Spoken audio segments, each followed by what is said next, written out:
Chris Bumstead, the face of classic physique division. हमने mostly Chris को जीतते हुए देखा है ओलंपिया के स्टेज पर। पीक कंडीशन और क्लासिक डिवीजन को क्रिस बमस्टेड के नाम से ही जाना जाता है। बट एक टाइम ऐसा भी था जब ओलंपिया के 4 वीक्स पहले क्रिस को हॉस्पिटलाइज करा गया था क्योंकि उनकी हेल्थ बहुत ही ज्यादा क्रिटिकल हो गई थी। हम में से ज्यादातर लोगों ने क्रिस की सक्सेस देखी है, बट उसके पीछे का स्ट्रगल क्या होता है वो आज हम बात करेंगे इस वीडियो में। कैसे ये इस बॉडी बिल्डिंग इंडस्ट्री में आए, क्यों क्रिस बमस्टेड क्लासिक डिवीजन में अनबीटेबल है और क्या हम क्रिस को ओपन डिवीजन में कम्पीट करते हुए देख सकते हैं। तो वीडियो को लाइक कर दो, चैनल को सब्सक्राइब कर दो और बात करते हैं क्रिस बमस्टेड की स्टार्टिंग की। क्रिस एक कनाडियन बॉडी बिल्डर हैं। हाई स्कूल से ही क्रिस ने वेट लिफ्टिंग स्टार्ट कर दी थी क्योंकि इनका स्पोर्ट्स में इन्वॉल्वमेंट ही कुछ ऐसा था। ये बास्केटबॉल, बेसबॉल और फुटबॉल जैसे स्पोर्ट्स में काफी ज्यादा अच्छे थे और इतना ज्यादा स्पोर्ट्स में इन्वॉल्वमेंट और side by side weight lifting करने की वजह से इनकी एक बेसलाइन फिजिक तभी बन चुकी थी। क्रिस ज्यादातर हैवी कंपाउंड मूवमेंट्स पर फोकस करते थे जैसे डेडलिफ्ट्स और स्क्वाट्स, और ये इतने ज्यादा गिफ्टेड थे कि उस टाइम पर ही इनका स्ट्रक्चर, इनकी फिजिक की ग्रोथ बहुत आउटस्टैंडिंग थी,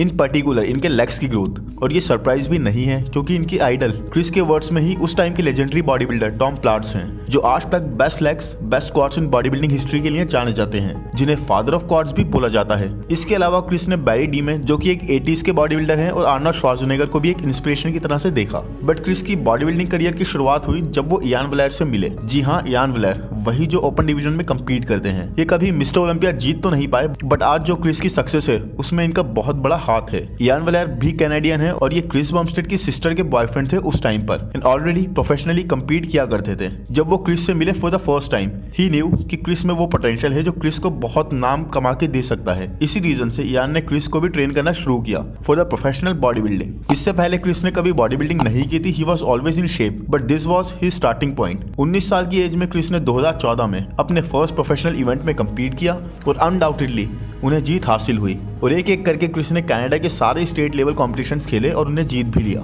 और 2015 तक कनाडा में ऑलमोस्ट बॉडी बिल्डिंग में जबरदस्त नाम करने के बाद इयान ने उन्हें सजेस्ट करा कि तुम आईएफबीबी में क्यों मूव नहीं करते, क्योंकि कनाडा में ऑलमोस्ट वो सब कुछ अचीव कर चुके थे और वहां पर अब इतना ज्यादा एक्सपोजर उनके लिए नहीं बचा था। और एक और कमाल की बात यह है गाइस कि क्रिस बमस्टेड, इयान वलैर और मलिसा बम, उस टाइम पर ये सिर्फ 3 ही आईएफबीबी प्रोस थे इनकी सिटी ओटावा ओंटारियो में। फिर 2016 में सिर्फ 21 साल की एज में ही क्रिस प्रो कार्ड जीत चुके थे IFBB North American body building competition में कम्पीट करके। और उस टाइम पर क्लासिक फिजिक डिवीजन एक बिल्कुल ही नया डिवीजन था जहां पर क्लासिक लुक, क्लासिक लाइंस और क्लासिक स्ट्रक्चर को एक प्रेफरेंस दी जानी थी, जैसे कि हम 70s और 80s के टाइम पर देखा करते थे। बट जब बॉडी बिल्डर्स इतने ह्यूज तो नहीं हुआ करते थे, बट एक टेपर्ड और मोर एस्थेटिकली प्लीजिंग लुक कैरी करते थे। जब आर्नोल्ड जैसे बॉडी बिल्डर्स 230-240 पाउंड पर कम्पीट करते थे, जबकि आज के टाइम में आप देखोगे तो 5 फीट 7, 5 फीट 8 की हाइट पर भी बॉडी बिल्डर्स इजीली 265-270 पाउंड पर कम्पीट कर लेते हैं। और कहीं अगर उनकी हाइट क्रिस के जितनी हो 6 फीट 1 इंच प्लस, तो इजीली 300 पाउंड भी टच कर जाते हैं। अब बात करते हैं 2017 की। ये वो साल था जब क्रिस ने पिट्सबर्ग प्रो में कम्पीट किया और वहां पर जीत के क्रिस ने क्वालिफाई कर लिया था ओलंपिया के लिए, और अब वो पूरी तरह से तैयार थे ओलंपिया के स्टेज पर कम्पीट करने के लिए। तो गाइस, इतनी ज्यादा यंग एज में प्रो बन गए थे 21 साल की उम्र में, एंड 22 साल की उम्र में ओलंपिया के स्टेज पर थे, जो कि एक बहुत ही बड़ी बात है। और फिर अपने करियर के फर्स्ट ओलंपिया में जब क्रिस स्टेज पर आए, Chris has one of the most impressive physiques in the industry, क्योंकि वो बहुत ज्यादा मसल कैरी कर रहे थे ऑन द फ्रेम। उनका स्टमक बिल्कुल भी ब्लोटेड नहीं था और एक स्मॉल टेपर्ड वेस्ट उन्होंने मेंटेन कर रखी थी, एंड वो proper classic lines, classic look carry कर रहे थे। क्रिस की पोजिंग पर भी इयान ने क्रिस के साथ बहुत ज्यादा काम करा था जो स्टेज पर दिख रहा था, और उनको फिर ब्रियॉन के साथ कॉल आउट में बुलाया गया, एंड उसी कॉल आउट में सादिक हैजलोविक भी थे, and Chris was like holy shit, मैं टॉप 5 क्रैक कर गया। और फिर जल्दी ही वहां कॉल आउट में क्रिस को बीच में खड़ा कर दिया गया। Chris was feeling super excited there, और फिर हर एक एथलीट की तरह क्रिस को भी मूव करा गया इधर से उधर, और एक बार तो कॉर्नर पर भी भेज दिया गया, बट देन क्रिस को फिर से बीच में बुलाकर स्टैंड कर दिया गया नेक्स्ट टू ब्रियॉन एंसली। और अपने फर्स्ट ही ओलंपिया में क्रिस इस तरह सेकंड प्लेस पर प्लेस कर गए, और तब क्रिस ने इसे एज अ विक्ट्री सेलिब्रेट करा कि अपने डेब्यू में ही, जहां क्रिस इतना हाई एक्सपेक्ट नहीं कर रहे थे, वहां पर वो सेकंड प्लेस कर गए। और अब तक तो इसके लिए जितने भी सैक्रिफाइसेस क्रिस ने करे थे वो सब वर रेडी टू पे ऑफ। एक जगह क्रिस ने खुद बताया कि उनके कई सारे फ्रेंड्स उन्हें लीव कर गए क्योंकि क्रिस ऑलमोस्ट हमेशा प्रेप पर होते थे, या अगर नहीं भी होते थे तो क्लीन डाइट, क्लीन खाना प्रेफर करते थे, और इसीलिए वो हमेशा मना कर देते थे कि मैं कहीं नहीं जा सकता बाहर खाने। और फिर मना करते करते एक टाइम ऐसा आ गया जब उनके दोस्तों ने पूछना ही छोड़ दिया कि छोड़ो यार, ये तो मना ही करेगा। एंड आप लोगों में से जितने भी लोग एक्चुअल में क्लीन ईटिंग करते हैं या प्रेप करते हैं, उन्हें पता होगा कितना ज्यादा चीजें आपको लीव आउट करनी पड़ती हैं। You have to sacrifice every outing और पार्टी, फिर चाहे आप कितना ही जाना चाहते हो। 2018, और ये था वो साल जब क्रिस के लिए सबसे ज्यादा मुश्किल हुई। इस साल में क्रिस की बॉडी ने वियर्ड तरीके से वाटर होल्ड करना स्टार्ट कर दिया था प्रेप के दौरान ही, और IgA डिसीज से डायग्नोस हुए थे। डॉक्टर्स ने बताया कि एक तरह से रेयर इम्यून डिसीज होती है जिसके साथ क्रिस पैदा हुए थे, और क्रिस को इस चीज ने पहले भी हिट कर रखा था 4 साल पहले, इनके बॉडी बिल्डिंग की करियर की स्टार्टिंग से भी पहले, जब ये यूनिवर्सिटी में थे, और उस टाइम पर भी ये हॉस्पिटलाइज हो गए थे, और ऑलमोस्ट 50 पाउंड इन्होंने वेट उस टाइम पर लूज कर दिया था। और उस टाइम तो इसका रीजन भी इन्हें ठीक से पता नहीं लग पाया था, बट 2018 में जब ये हुआ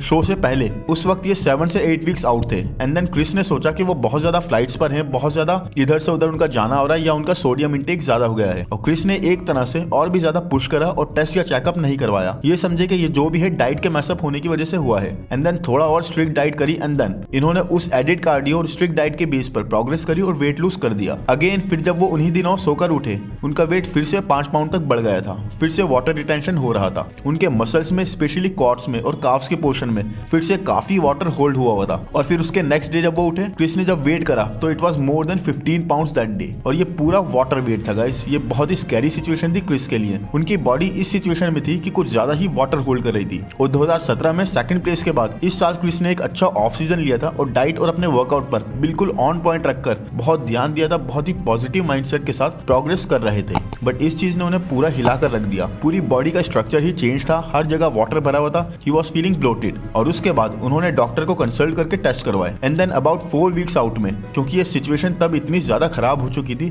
Chris went straight to the emergency room. 2018 Chris के लिए एक हार्डेस्ट ईयर रहा।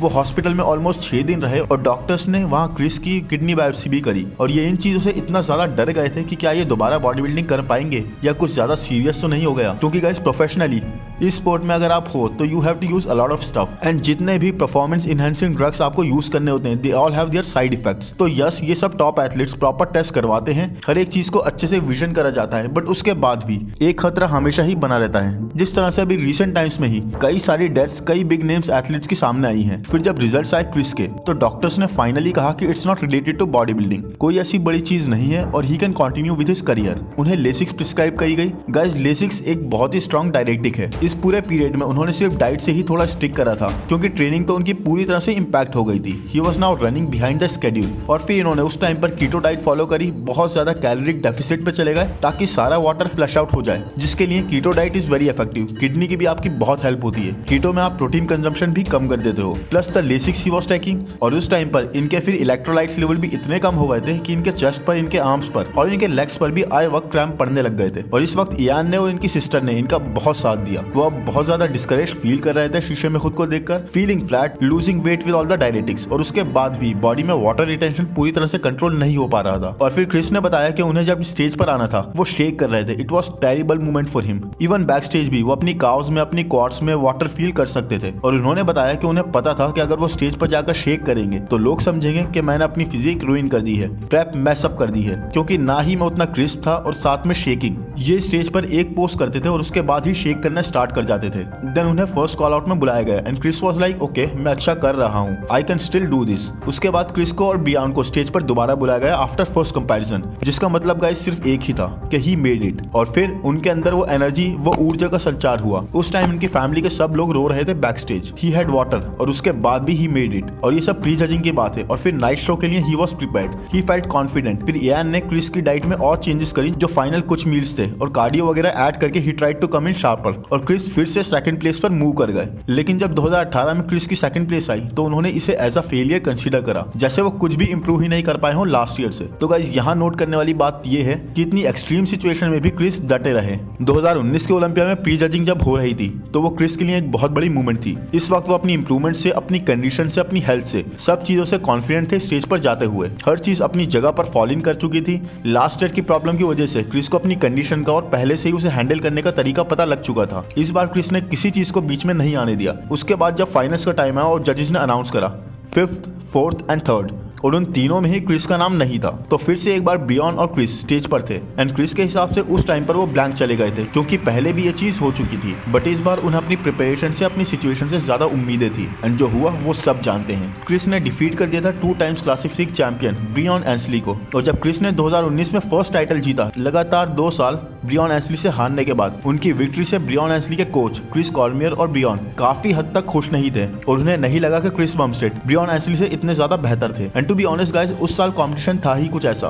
ब्रियॉन वाज एट हिज पीक और क्रिस जो अभी जस्ट गेटिंग स्टार्टेड हो रहे थे, क्योंकि अभी तक वो ह्यूज डिफरेंस जो हम पिछले कुछ सालों से क्रिस के और दूसरे एथलीट्स के बीच में देख रहे हैं वो अभी तक नहीं आया था। वो गैप अभी तक इतना नहीं बढ़ा था और क्रिस और ब्रियॉन के बीच में बैक पोजेस में बहुत बड़ा डिफरेंस था। क्रिस की बैक की थिकनेस और क्रिस के आर्म्स दोनों उस टाइम पर क्रिस के वीक बॉडी पार्ट्स थे और क्रिस की एक्चुअल इंप्रूवमेंट जिन्होंने उन्हें एक बिल्कुल ही पेडेस्टल पर लाकर खड़ा कर दिया वो क्रिस ने अभी अचीव तक नहीं करी थी। क्रिस का वो क्रेजी लेवल अप करना अभी बाकी था। फिर आया 2020 और 2020 वो साल था जब थोड़ी बहुत बीफ भी रही ब्रियॉन और क्रिस के बीच में, जैसे कि आप यहाँ देख सकते हैं।